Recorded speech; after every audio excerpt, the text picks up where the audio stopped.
Market update की इस video में आपका बहुत बहुत स्वागत है। निफ्टी का आज मैंने वन डे का चार्ट लगाया है।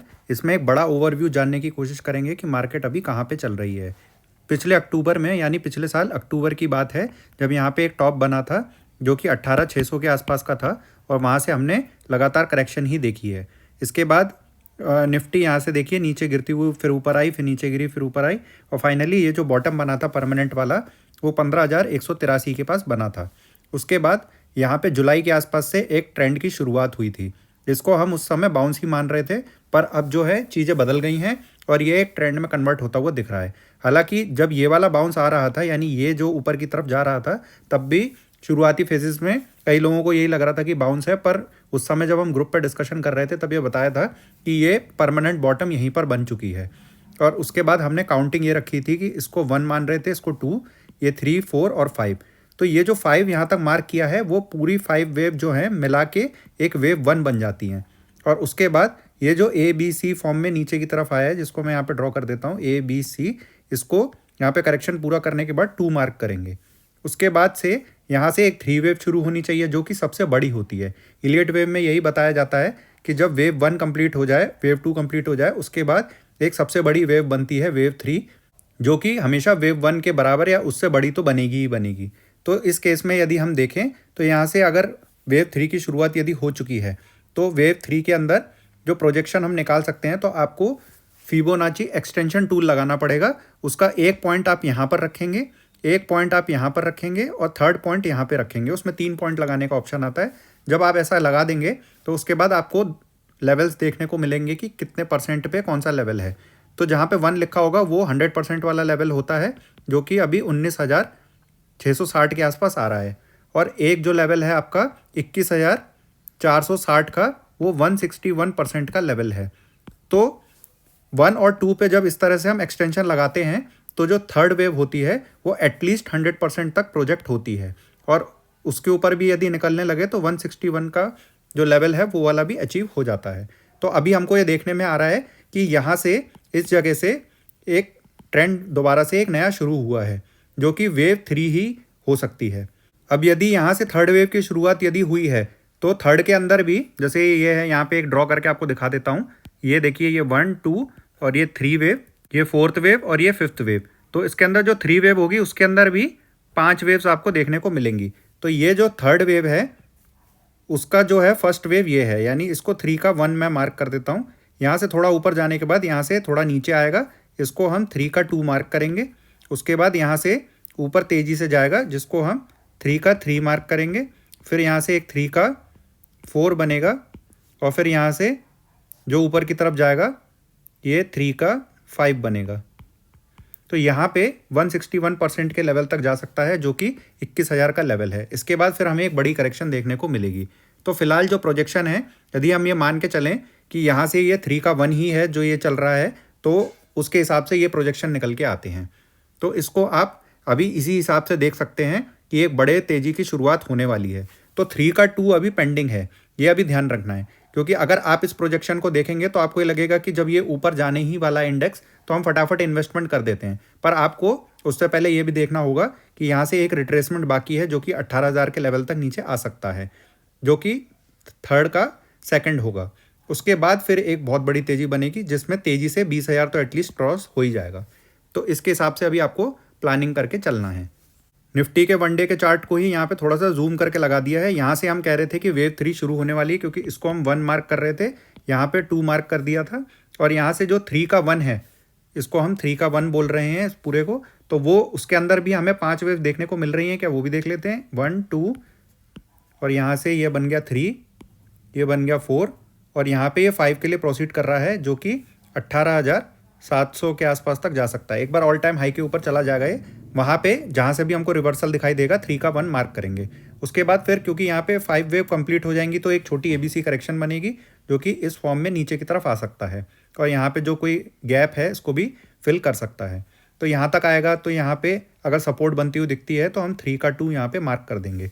जब ये 3 का 2 बन जाएगा उसके बाद अगर निफ्टी यहाँ से तेज़ी से ऊपर की तरफ जाने लगे, यहाँ से हम इन्वेस्टमेंट अपनी शुरू करेंगे क्योंकि यहाँ से एकदम क्लियर कट कंफर्म हो जाएगा कि यहाँ से 3 का 3 शुरू होने वाला है और वो सीधा का सीधा 20,000 पार करके ऊपर की तरफ चला जाएगा। तो उस केस में स्टॉक जो है बहुत तेज़ी से ऊपर जाएंगे और फिर उस समय लेने का मौका बिल्कुल भी नहीं मिलेगा।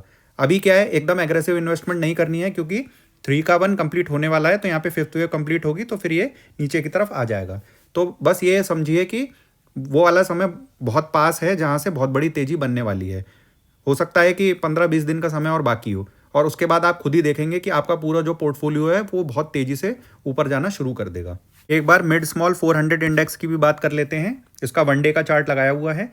यहाँ से एक करेक्शन हमने देखी थी, उसके बाद हम यहाँ से एक बाउंस देख रहे थे, और उसके बाद हमने एक्सपेक्ट किया था कि यहाँ से तेज़ी से ऐसे नीचे की तरफ आ सकता है और ये जो 38% का जो लेवल है इसको एक बार टच कर सकता है। पर ये इंडेक्स नीचे की तरफ नहीं आया, और स्टॉक्स में भी हम देख रहे हैं कि रोज़ ब्रेकआउट्स आ रहे हैं और नई तेज़ी बन रही है।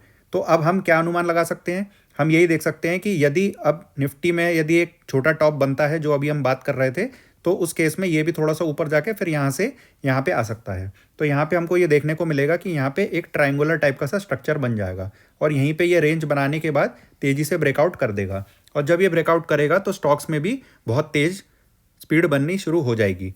इसी के हिसाब से हम ये अनुमान लगा रहे हैं कि यहाँ से स्टॉक्स और पोर्टफोलियो दोनों तेज़ी से ऊपर जाएंगे, पर उसमें अभी 15-20 दिन का समय है। इसमें भी यदि हम ये देखें तो ये देखिए यहाँ से यहाँ तक का जो समय है लगभग 15 दिन का ही समय यहाँ पे लगता हुआ दिखाई दे रहा है। तो अभी के लिए हम यही प्लान करके चलेंगे कि हमें कुछ दिनों का और वेट करना है, और तब तक जो है स्टॉक्स अब सेलेक्ट करने शुरू कर देने हैं और धीरे धीरे उसमें एक्यूमुलेशन कर सकते हैं। पर एक चीज़ बैक ऑफ द माइंड रखनी है कि अभी एक छोटी सी करेक्शन बाकी है, उसके बाद फिर तेज़ी से इंडेक्सेस और जितने भी स्टॉक्स हैं पोर्टफोलियो सब कुछ ऊपर की तरफ जाना शुरू कर देगा। एक बार यूएसडी आईएनआर की भी बात कर लेते हैं। हमने यही डिटेक्ट किया था इसमें कि यहाँ पे एक हेड एंड शोल्डर पैटर्न बन रहा है, और उसके बाद आखिरी बार यही बात करके गए थे कि जब ये गिरावट आएगी उसके बाद फिर ये यहाँ से बाउंस लेने के बाद यहाँ पे एक रेजिस्टेंस फॉर्म करने लगेगा, और हम देख रहे हैं कि 2-3 सेशन से यहाँ पे रेजिस्टेंस बन रही है।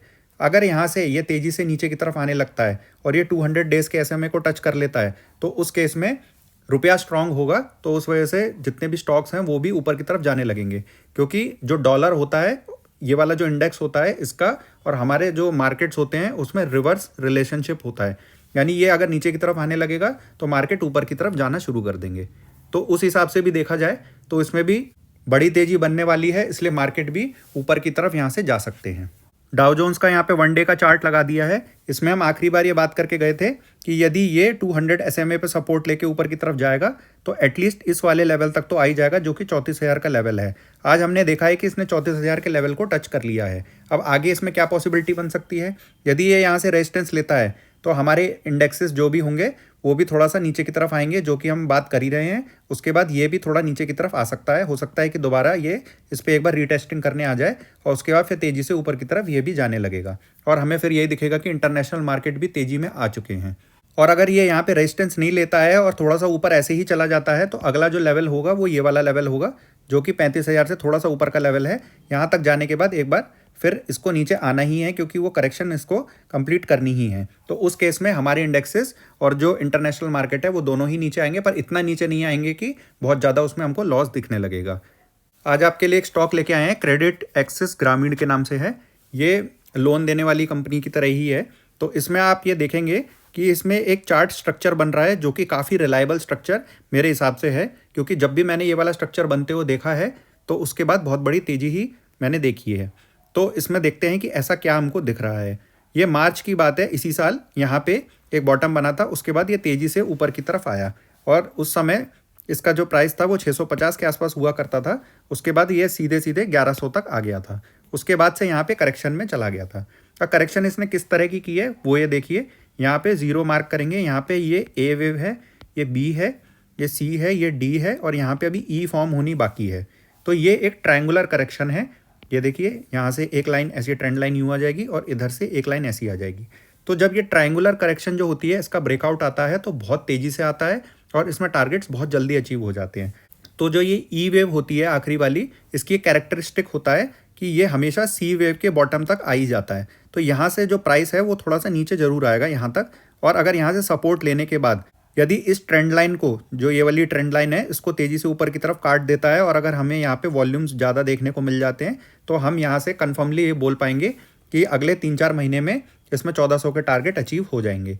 और इसीलिए ई से थोड़ा सा नीचे 880 के आसपास स्टॉप लॉस रखा हुआ है। इसका मतलब ये है कि जब यहाँ से स्टॉक प्राइस नीचे की तरफ आएगा, इस जगह के आसपास सपोर्ट बना लेगा, उसके बाद जब इस ट्रेंड लाइन को ऊपर की तरफ काट देगा तब हम यहाँ पे यहीं कहीं इस रेंज में स्टॉप लॉस रख सकते हैं और उसके अकॉर्डिंग इस टारगेट के लिए हम एक्सपेक्ट कर सकते हैं।